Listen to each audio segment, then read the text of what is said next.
तो अभी हम लोग बात कर रहे थे जो है centre of mass of given bodies में।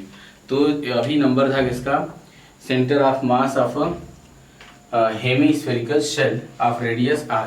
तो जो हेमीस्फेरिकल शेल होता है ये एक्स वाई एक्सिस में ऐसा इस तरीके से हेमीस्फेरिकल शेल, ठीक है, हेमीस्फेरिकल शेल जिसकी रेडियस क्या है, शेल मतलब अंदर से क्या है, खाली है, ये एक्स एक्सिस हो गई, ये वाई एक्सिस हो गई, ठीक, और ये भी रेडियस आर, ये भी रेडियस आर, ठीक। तो यहाँ से एक्स सी एम क्या होगा, X C M is equals to 0 and Y C M is equals to हम लोग जो है r/2, इसका जो है क्या हो जाएगा r/2। अब इसके बाद नंबर आता है जो है सॉलिड हेमीस्फीयर ऑफ रेडियस क्या r। तो जो ये अगर यही पूरा क्या हो जाए, सॉलिड हेमीस्फीयर हो जाए, ठीक, ये क्या था, हॉलो था, ये हॉलो के बारे में था। अभी सॉलिड के बारे में देखते हैं। अगर मैं सॉलिड की बात करूं तो एक्स सी एम तो 0 होगा, बट जो है Y C M is equals to क्या हो जाएगा, ये 3r/8, इसका हो जाएगा 3r/8। याद रखना सॉलिड के लिए जो है इसके सेंटर ऑफ मास अगर मान लीजिए आ जाता है, डायरेक्ट आप आंसर देंगे 3r/8। नेक्स्ट है जो है hollow right circular cone, hollow right circular cone. फिर से ये एक्स एक्सिस और ये वाई एक्सिस, तो मैंने एक कोन लिया राइट सर्कुलर कोन, ये एक्स एक्सिस, इधर वाई एक्सिस, और ये जो है इसकी यहाँ नीचे, और ये हाइट जो है इसकी हमने क्या लिया, एच लिया। तो जो ये हॉलो राइट सर्कुलर कोन है, अगर हॉलो राइट सर्कुलर कोन की बात करें तो X C M is equals to क्या होगा, X C M is equals to 0 and Y C M is equals to h/3। लेकिन ये किसके लिए है, फिर वही हॉलो के लिए है। और अभी अगर बात करूं कि सॉलिड राइट सर्कुलर कोन की बात करें जिसकी फिर से वही उसकी हाइट क्या हो, h हो, तो X C M is equals to 0 and Y C M is equals to h/4, ठीक है। तो H C M is equals to कितना, Y C M is equals to h/4। तो ये इस तरीके से ये इसकी स्टोरी क्या होती है, एंड होती है। ये मैंने इसलिए आपको थोड़ा सा ऐसा सामने सामने दिखाया ताकि आपको ऐसा लिंक लग जाए, याद हो जाए जो है, और कभी भी क्वेश्चन में आए जो है, छोटे छोटे जो एग्जाम होते हैं उसमें कभी कभी इन लोगों के सेंटर ऑफ मास आपसे पूछे जाते हैं, तो आप क्विक ऐसा आंसर दे सकें, ठीक। अब हम लोग डिस्कस करते हैं एक बहुत अच्छे न्यूमेरिकल पे, question number example number solve example 4.13, ठीक। अब डिस्कस करते हैं एग्जाम्पल 4.13। एग्जाम्पल 4.13 क्या कहता है, अकॉर्डिंग टू एग्जाम्पल 4.13 उसका ऐसा कहना है कि एक जो है ट्रायंगल है, इक्विलैटरल ट्रायंगल है, जिसके वर्टेक्स पर जो है डिफरेंट मासेस को रख दिया गया, डिफरेंट मास के स्फीयर रख दिए गए जिनकी रेडियस भी अलग अलग है, और इक्विलैटरल ट्रायंगल की जो साइड्स है वो 10 सेंटीमीटर की है। कितनी, 10 सेंटीमीटर की, ठीक है। हर एक साइड कितनी की, 10 सेंटीमीटर की है। और जो है यहाँ पर जो मासेस रखे गए हैं, ये इनकी जो रेडियस है, एक की रेडियस, यहाँ पर रेडियस कितनी है, 3 सेंटीमीटर है, और जो यहाँ पर रखा गया है उसकी रेडियस 2 सेंटीमीटर है, और इसका मास कितना है, 4m है, ठीक है। अकॉर्डिंग टू क्वेश्चन 4m, इनका मास कितना है, 4m, इसका मास कितना है, 3m, और इस वाली का जो मास है, ये रेडियस 1 सेंटीमीटर और मास m है। तो आइए जो है हम लोग जो है एक्सीएम वाईसीएम निकाल लेते हैं फटाफट। तो ये देखिए, तो ये 5 हो जाएगा, ये 10 है, तो ये कितना हो जाएगा, 5√3 है ना। 100 माइनस कितना आ जाएगा, 25, तो 75 मतलब 25 3 25 क्या, 5 बाहर आ गया, 5√3, ठीक। तो XCM is equals to m1 x1 plus m2 x2 plus m3 x3 upon m1 plus m2 plus m3। आइए देखते हैं जो है m1। अब आप जो है किसी एक को जो है क्या करना होगा, आपको लेना होगा। तो जैसे हमने क्या ले लिया, जो है इसको ले लेते हैं m1। तो ये जो है ये कितना हो जाएगा, मास m है, और इसका जो है x कंपोनेंट कितना है, 5 सेंटीमीटर, और m2 के प्लेस पर किसी को भी ले लेते हैं, जो 4m ले लिया जो है, और उसका जो है सेंटर ऑफ मास कहाँ पर है, 10 सेंटीमीटर पर है।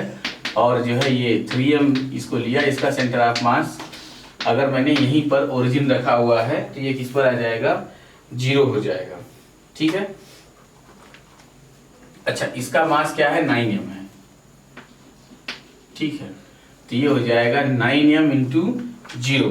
ठीक, अब इसका मास क्या हो जाएगा, m 9m और ये 4m, मतलब 4m और ये वाला 9m हमने सॉल्व कर लिया। तो ये आ जाएगा जो है 40 और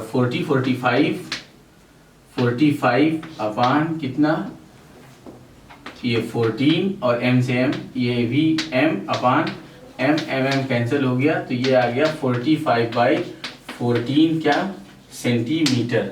ठीक है, ये एक्सीएम है, तो एक्सीएम की वैल्यू निकल गई 45/14 सेंटीमीटर, ये एक आंसर हो गया।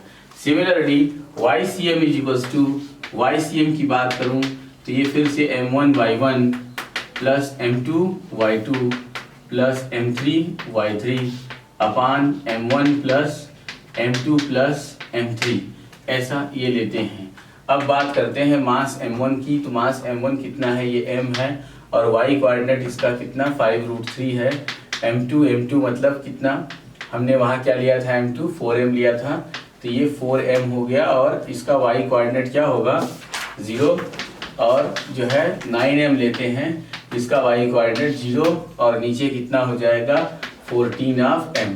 अब अगर इसको देख लिया जाए तो mm कैंसिल हो जाएगा, 5√3 अपान कितना 14 क्या सेंटीमीटर, तो ये आ गया जो है 5√3 अपान 14 सेंटीमीटर या 10√3 अपान 28 सेंटीमीटर। 2 से ऊपर नीचे मल्टीप्लाई कर दिए तब भी आंसर जो इस बुक में दिया है वही आ जाएगा। और YCM इज इक्वल्स टू 2 से ऊपर मल्टीप्लाई 2 से नीचे मल्टीप्लाई, तो 10√3 अपान 28 कितना सेंटीमीटर।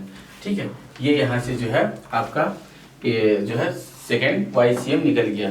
अब नेक्स्ट क्वेश्चन है आपका, नोट कर लीजिए, एग्जाम्पल नंबर है ये जो है कितना 4.13, क्वेश्चन नंबर मतलब एग्जाम्पल 4.13। ठीक है, ये आपका एग्जाम्पल हो गया 4.13। नेक्स्ट क्वेश्चन है, अगर नेक्स्ट क्वेश्चन की बात करें तो नेक्स्ट क्वेश्चन है 4.14। ठीक है, आइए हम लोग जो है डिस्कस करते हैं क्वेश्चन नंबर 4.14 पे। तो 4.14 क्या कहता है, आप जो है अगर जल्दबाजी हो जाए तो आप वीडियो को पॉज करें और नोट करें।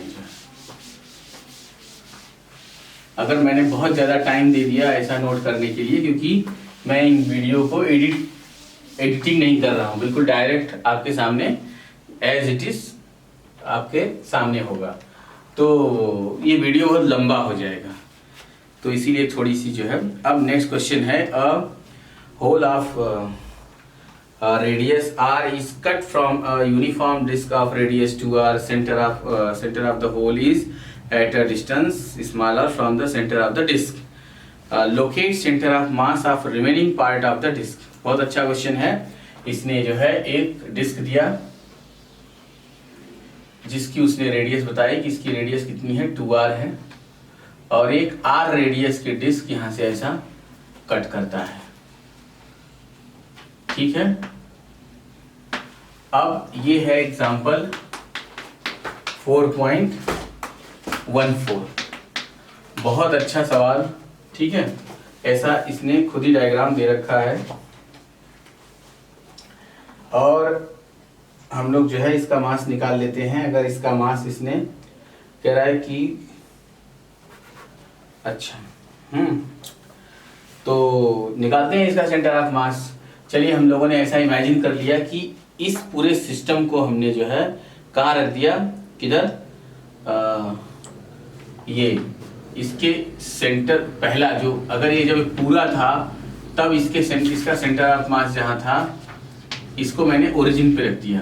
ठीक है, अब जब मैंने ओरिजिन पे रख दिया तो यहाँ क्या हो गया 0 0, ये इसका सेंटर है O डैश, ये इसका O मेन सेंटर। ठीक, और ये रेडियस क्या होगी, अगर ये टोटल कितनी है 2r है, टोटल बड़े वाली की रेडियस 2r है तो इसकी रेडियस क्या होगी r होगी।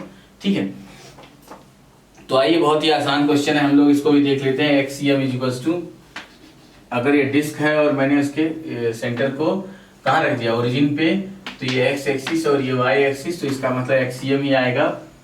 तो क्योंकि वो एक्स के अलॉन्ग ही ये कट हुआ है, तो एक्सीएम इज इक्वल्स टू क्या हो जाएगा, m1 x1 plus m2 x2 upon m1 plus m2। तो बहुत ही अच्छा क्वेश्चन में जरा सा इसको ये बताना चाहिए था कि hole of radius R is cut uniform disc of radius two R centre of, ठीक है। तो यहाँ पे एक बार मास उसको बता देना था कि total mass of the disc is ऐसा इतना है। तो यहाँ पर क्या हो जाएगा, तो जो है अगर इसका अगर हम लोग मास m लेते हैं तो बड़े वाले का मास कितना होना चाहिए, रिमेनिंग मास कितना, 3m।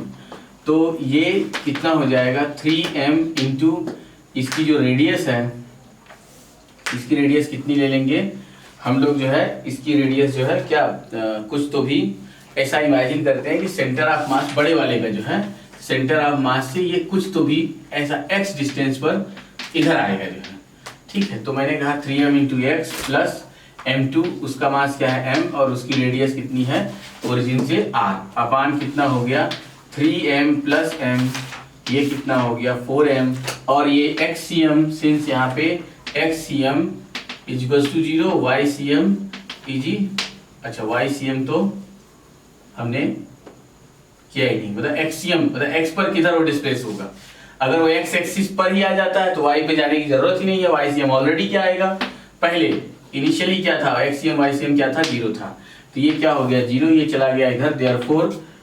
3mx is equals to minus m into r, और therefore x is equals to minus mr upon 3m, ये m से m कैंसिल हो गया, ये आ गया minus r upon 3, r by 3 का मतलब हो गया कि x is equals to minus r by 3। ये हमें ये मैसेज देता है कि ओरिजिन के इधर लेफ्ट साइड में ये इधर क्या है माइनस r बाई 3 पर, अब जो रिमेनिंग आपका जो है डिस्क है उसका सेंटर ऑफ मास यहाँ पर शिफ्ट हो गया।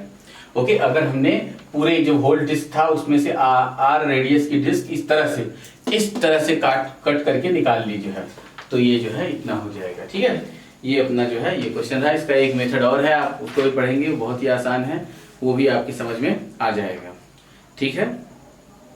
आप चाहे तो उसे भी कर सकते हैं, बहुत ही अच्छा मेथड है। आइए जो है करके देख लेते हैं कि ये है कितना। अब उसे हम कहते हैं ऐसा कट पार्ट मेथड लगाते हैं। XCM is equals to m1 x1 plus m2 x2 upon m1 plus m2।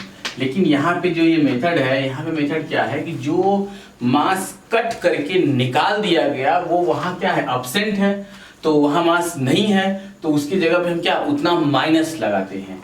अब यहाँ पे क्या है कि पहले वाले की बात करेंगे तो उसका मास कितना है 4m है, और ये कितना है जो है उसका रेडियस जो भी है वो कितना, मतलब ये हमने अगर उसको वैसा ले रखा है तो हमने कहा भाई उसकी जो रेडियस है वो कितनी हो गई, ऐसा हमने क्या कुछ तो ही बताया कि इसका सेंटर ऑफ मास कहाँ पे होगा, r पे, ठीक है।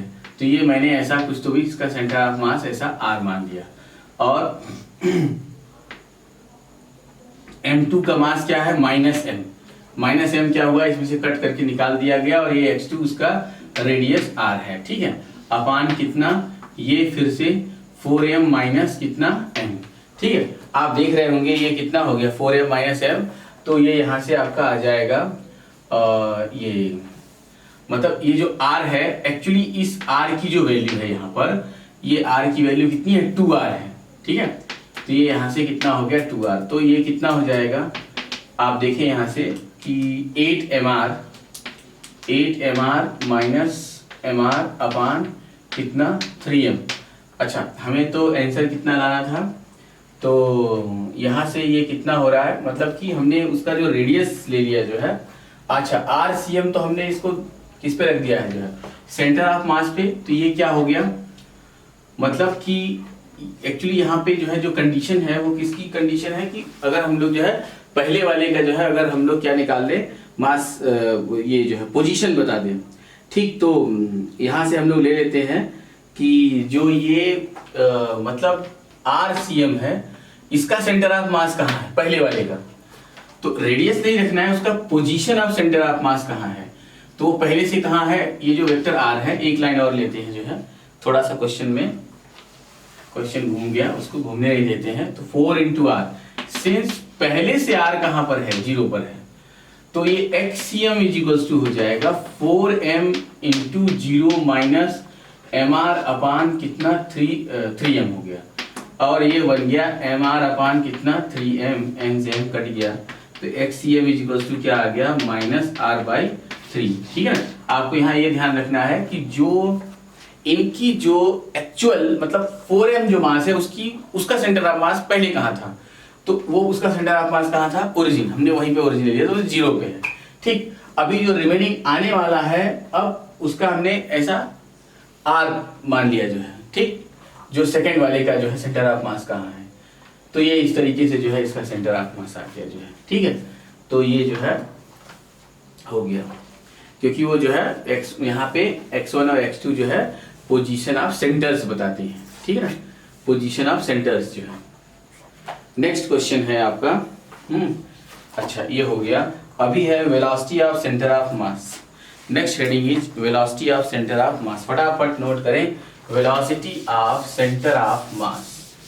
तो जो velocity of centre of mass है, तो हम लोग लिखेंगे, let us consider there are n number of particles having masses m1 m2 m3 and its position vector from origin is r1 r2 r3. If particle starts moving या motion, तो यहाँ से then it's, let us consider there are n number of particles, मतलब आपकी first heading है velocity of centre of mass. अभी आपकी जो हेडिंग है वो है velocity of centre of mass. तो let v1 v2 v3 dot vn be the velocities of masses m1 m2 m3 dot mn। ठीक है ना, मतलब कि n नंबर ऑफ वेलोसिटीज किसी सिस्टम के पार्टिकल्स के m1 m2 m3 के जो है क्या है, वेलोसिटीज है। Therefore velocity of centre of mass, therefore velocity of centre of mass is given by, ठीक है ना, क्या हो गया, VCM is equals to m1 v1 plus m2 v2 plus m3 v3 plus dot mn vn upon m1 plus m2 plus m3 dot ये mn, और VCM is equals to summation over mi vi I equals to 1 to n upon क्या, summation over mi I equals to 1 to n। तो ये हो गया summation over mi vi I equals to 1 to n upon क्या, total मास। ठीक है, ये यहाँ से आपका जो है वेलोसिटी ऑफ सेंटर ऑफ मास हो गया। ठीक, तो अब अगर जो है कंटिन्यूअस बॉडी की लिखनी हो, अगर आपको velocity of centre of mass of continuous body for continuous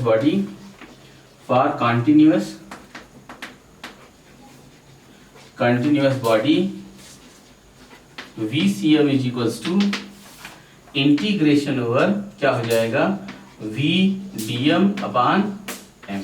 ठीक है, ये बहुत ही आसान है, फटाफट आप करते जाओ।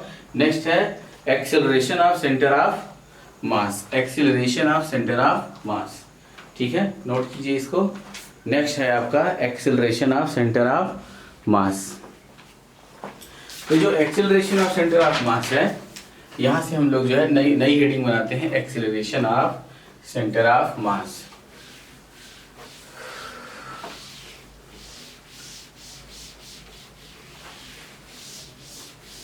Next heading is acceleration of centre of mass.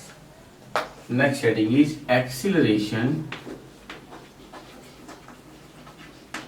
Acceleration of centre of मास। ठीक है, तो जो ये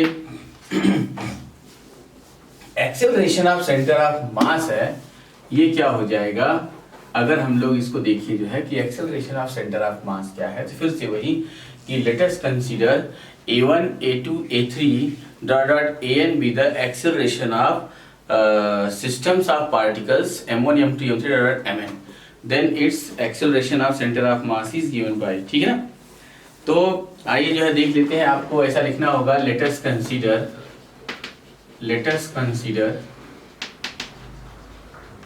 ठीक है ना, consider a1 a2 a3 dot dot dot an be the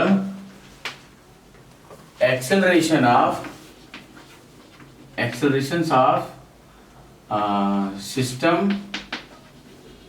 systems of particles m1 m2 m3 dot dot mn, then acceleration of center of mass of the system is given by, क्या हो गया, ACM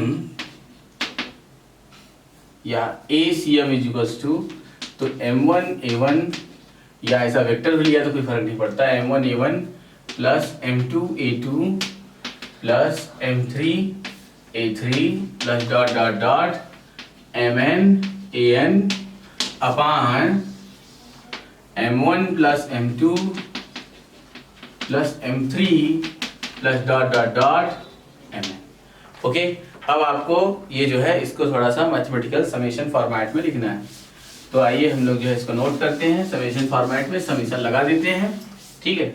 summation एक जो है mathematical method है, और ACM acceleration of centre of mass is equals to summation over I equals to 1 to n MI AI, ठीक है, अपान ऑल बाई कितना, summation over MI I equals to 1 to n, तो ये capital M हो जाएगा, ठीक है। तो यहाँ से आप जो है एक लाइन और लिखेंगे MI AI I equals to 1 to n upon capital M for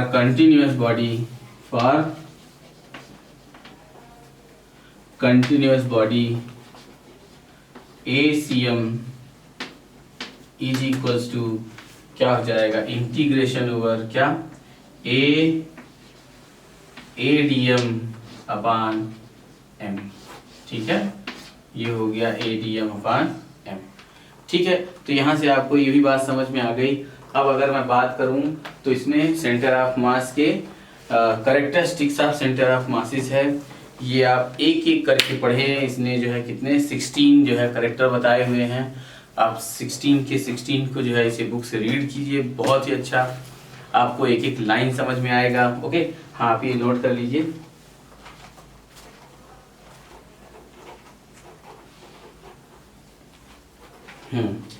तो आपने देखा कि यहाँ तक आपको बहुत अच्छे से क्लियर हो गया, और इसके जो इसने करेक्टरिस्टिक्स बताए हैं आप एक एक करके इसको पढ़िए, सब आपको 100% क्लियर होगा, ठीक है। और इसके बाद जो है सेंटर ऑफ ग्रेविटी, उसके बारे में हम लोगों ने पहले ही डिस्कस कर लिया था, ठीक है ना। तो आपने देखा कि ये आपने थियरी बहुत अच्छे तरीके से क्या किया, क्लियर कर लिया, पढ़ लिया, समझ लिया। और इसके पढ़ने का तरीका क्या है कि जब जब आप इसे पढ़ें तो बुक आपके सामने होनी चाहिए, और जो है पेन और कॉपी से आप इसे नोट भी करें। जब आप इसे नोट करेंगे, पढ़ेंगे और बुक को रीड करते जाएं, भले ही मैं पढ़ाऊं लेकिन फिर भी आप उस बुक को रीड करें, तो आपको लगेगा कि मैं बिल्कुल एकदम क्लासरूम स्टडी कर रहा हूं। आपको 100% ये जो है सब समझेगा। ओके, तो ये लेसन यहीं पर जो है क्या होता है, समाप्त होता है, ठीक है। मतलब थियरी यहीं पर कंप्लीट होती है। अब हम लोग जो है डिस्कस करेंगे किसके बारे में, न्यूमेरिकल के बारे में जो है, ठीक है। तो नेक्स्ट वीडियो में हम लोग न्यूमेरिकल करेंगे। Okay, thank you.